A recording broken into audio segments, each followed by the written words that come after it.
Hi hello ക്രിയേറ്റിവിറ്റിയിൽ പുതിയൊരു വീഡിയോയിലേക്ക് ഏവർക്കും സ്വാഗതം. എല്ലാവർക്കും സുഖമാണല്ലോ? എന്തൊക്കെയുണ്ട് വിശേഷങ്ങള്? ഒരു അങ്കിളിന്റെ റിയൽ ലൈഫിൽ നടന്ന ഒരു കാര്യത്തിനാണ് ഞാൻ നിങ്ങളുടെ അടുത്ത് ഷെയർ ചെയ്യാൻ പോകുന്നത്. ഈ അങ്കിളിന് കല്യാണം കഴിഞ്ഞ് 2 ആൺപിള്ളേരുണ്ടായിരുന്നു. ഈ അങ്കിളിന്റെ പിള്ളേർക്ക് 3.5-4.5 വയസ്സ് പ്രായമായിരുന്നപ്പോൾ ഈ അങ്കിളിന്റെ ഭാര്യ മരിച്ചു പോയായിരുന്നു. പുള്ളിക്ക് ബ്രെയിൻ ട്യൂമർ ആയിരുന്നു. അങ്ങനെയാണ് മരണം സംഭവിച്ചത്.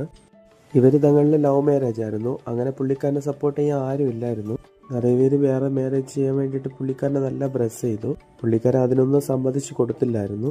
നല്ല കഷ്ടപ്പെട്ട് അധ്വാനിച്ച് പിള്ളേരിന് നല്ല വിദ്യാഭ്യാസം കൊടുത്ത് പിള്ളേരിന് നല്ല ജോലിയും മേടിച്ചു കൊടുത്തു. അങ്ങനെ ആ 2 പിള്ളേർക്കും മാരേജ് ചെയ്തു വെച്ചു. ഈ 2 പിള്ളേരിനെയും ഒരു നിലയിലാക്കിയതിന് ശേഷം എൻ്റെ തലയിലിരിക്കുന്ന ഭാരം ഇറങ്ങി എന്ന് വിചാരിച്ചപ്പോഴാണ് അടുത്ത പ്രശ്നം വരുന്നത്. ഇപ്പം ഈ 2 പിള്ളേർക്കും പപ്പയുടെ സ്വത്ത് മാത്രം വേണം, പപ്പയെ ഞങ്ങൾ കൊണ്ട് നോക്കാൻ പറ്റത്തില്ല എന്നുള്ള അഭിപ്രായത്തിലാണ് ഇപ്പോൾ. പുള്ളിക്കാരൻ ഭയങ്കര സങ്കടത്തിലാണ്. വസ്തുവൊന്നും എഴുതിയൊന്നും കൊടുത്തിട്ടില്ല.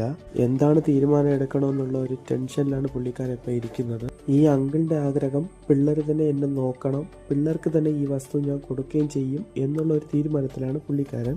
എങ്ങനെയുള്ള രീതിയിൽ റെക്കോർഡ് ചെയ്താൽ പുള്ളിക്കാരൻ്റെ ആഗ്രഹം നടക്കും എന്നുള്ള നിങ്ങളെ തീരുമാനങ്ങൾ, നിങ്ങളെ അഭിപ്രായങ്ങൾ ഒന്ന് കമൻറ്റ് ചെയ്യുക. നിങ്ങൾ ചെയ്യുന്ന ഓരോ കമൻറ്റുകളും ഈ അങ്കിള് ശ്രദ്ധിക്കും. നിങ്ങൾ ചെയ്യുന്ന കമൻറ്റിലുള്ള ബെറ്റർ ആയിട്ടുള്ള ഒരു കമൻറ്റിൻ്റെ തീരുമാനം പുള്ളിക്കാരൻ എടുക്കുകയും ചെയ്യും.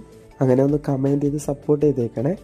ഇതേപോലെ നിങ്ങൾക്കും ലൈഫിൽ നടന്ന ഒരു കാര്യത്തിന് ഒരു ഡിസിഷൻ എടുക്കാൻ പറ്റുന്നില്ല എന്നുണ്ടെങ്കിൽ നിങ്ങൾ ഞങ്ങളുടെ അടുത്ത് ഷെയർ ചെയ്താൽ ഇതേപോലെ ഞങ്ങൾ അപ്ലോഡ് ചെയ്ത് അതിനുള്ള സൊല്യൂഷൻ ഞങ്ങൾ കണ്ടെത്തി തരുന്നതായിരിക്കും. താങ്ക്